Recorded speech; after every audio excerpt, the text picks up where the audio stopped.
Saudi Arabia மீது Iran தாக்குதல் நடத்தி வருகிறது. இந்த நிலையில்தான் சவுதி அரேபியாவுடன் போட்ட பரஸ்பர பாதுகாப்பு ஒப்பந்தம் அடிப்படையில் ஈரானை தாக்கட்டுமா என்று பாகிஸ்தான் கேட்டுள்ளது. இதை கேட்டு கொந்தளித்த சவுதி அரேபியா பாகிஸ்தான் ராணுவ தளபதி அசீம் முனிரின் மூக்கை உடைத்திருக்கிறது. இன்று 8வது நாளாக போர் தொடர்ந்தது. இன்றைய தினமும் சவுதி அரேபியாவில் உள்ள அமெரிக்காவின் விமானப்படை தளத்தை குறிவைத்து ஈரான் ஏவுகணை தாக்குதல் நடத்தியது. அந்த ஏவுகணையை சவுதி அரேபியா இடைமறித்து தாக்கி அழித்தது. ஈரானின் தொடர் தாக்குதலால் சவுதி அரேபியா பதற்றத்தில் உள்ளது.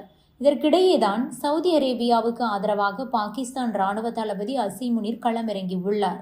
சவுதி அரேபியாவுக்காக ஈரானை தாக்க அவர் தயார் என்று சவுதி அரேபியாவிடம் கூறினார். மேலும் அவர் சவுதி அரேபியாவின் பாதுகாப்புத்துறை அமைச்சர் காலித் சல்மானை சந்தித்து பேசியுள்ளார். ஆனால் பாகிஸ்தானின் உதவியை சவுதி அரேபியா ஏற்கவில்லை. இந்த சந்திப்புக்கு பிறகு சவுதி அரேபியாவின் பாதுகாப்புத்துறை அமைச்சர் காலித் சல்மான் அசீம் முனிருடன் சந்தித்த போட்டோவை தனது எக்ஸ் பக்கத்தில் பதிவிட்டிருக்கிறார். அதில் பாகிஸ்தான் ராணுவ தளபதி ஃபீல்ட் மார்ஷல் அசீம் முனிருடன் சந்திப்பு நடந்தது. எங்களின் பரஸ்பர பாதுகாப்பு ஒப்பந்தத்திற்கு உட்பட்டு சவுதி அரேபியா மீதான ஈரானின் தாக்குதல்களை தடுக்க தேவையான நடவடிக்கைகள் பற்றி விவாதித்தோம். இந்த சமயத்தில் இதுபோன்ற கூட்டு நடவடிக்கைகள் பிராந்தியத்தின் பாதுகாப்பு மற்றும் நிலைத்தன்மையை சீர்குலைக்கும் என்பதை நாங்கள் வலியுறுத்தினோம்.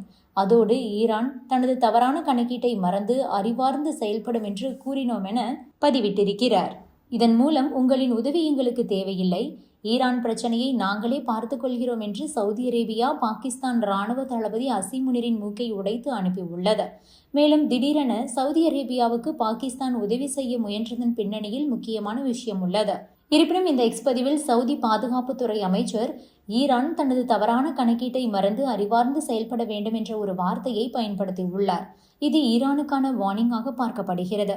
ஏனென்றால் தொடர்ந்து தாக்குதல் நடத்தினால் ஈரான் நினைத்து பார்க்க முடியாத செயலை கூட சவுதி அரேபியா செய்யலாம். இதைத்தான் வார்த்தை மூலமாக ஈரான் கூறியுள்ளதாக சர்வதேச அரசியல் நிபுணர்கள் சொல்கின்றனர். ஈரானை தாக்க பாகிஸ்தான் தனது ராணுவ தளங்களை அமெரிக்காவுக்கு வழங்கியிருப்பதாகவும் அங்கிருந்து அமெரிக்கா ஈரானை தாக்கியதாகவும் ஒரு திடுக்கிட வைக்கும் தகவல் வெளியாகி இருக்கிறது. அமெரிக்காவுடன் பாகிஸ்தான் நெருக்கமாக செயல்பட்டு வரும் நிலையில் அண்டை நாடு என்று கூட பாராமல் ஈரானின் முதுகில் பாகிஸ்தான் குத்தியிருக்கிறது. பாகிஸ்தானும் ஈரானும் எல்லைகளை பகிர்ந்து கொள்கின்றன. இதனால் இரண்டு நாடுகளிடையே நல்ல உறவு என்பது அவசியம். ஆனால் பாகிஸ்தான் அதனை மறந்து ஈரானை தாக்க அமெரிக்காவுக்கு உதவி செய்துள்ளது. ஈரான் மீது தாக்குதல் நடத்த அமெரிக்கா தனது ராணுவ தளத்தை வழங்கி உள்ளதாக தகவல்கள் வெளியாகி இருக்கிறது. அங்கிருந்து அமெரிக்கா ஈரானை ட்ரோன்கள் மூலமாக தாக்கியுள்ளது. இதனை இன்டர்நேஷனல் பிசினஸ் டைம்ஸ் செய்தி நிறுவனம் உறுதி செய்துள்ளது. இது தொடர்பாக அந்த செய்தியில் சில முக்கியமான விஷயங்கள் தெரிவிக்கப்பட்டிருக்கிறது. அதன்படி கடந்த ஆண்டு ஈரானின் அணுசக்தி நிலையங்களை குறிவைத்து அமெரிக்கா தாக்கியது. அப்போதும் அமெரிக்காவுடன் பாகிஸ்தான் நெருக்கமாக செயல்பட்டு வந்தது. மேலும் அமெரிக்காவுக்கு சில உளவு தகவல்களை பாகிஸ்தான் பகிர்ந்து கொண்டதாக கூறப்படுகிறது. பாகிஸ்தான் அரசு பிராந்திய அமைதி மற்றும் நிலைத்தன்மை பற்றி கவலை கொள்வதே கிடையாது. தனது நாட்டின் குறுகிய கால லாபத்துக்காக முன்னுரிமை வழங்கி அமெரிக்காவுடன் சேர்ந்து செயல்பட்டு வருவதாக தெரிவிக்கப்பட்டுள்ளது. பாகிஸ்தான் தற்போது கடும் பொருளாதார நெருக்கடியை சந்தித்து வருகிறது.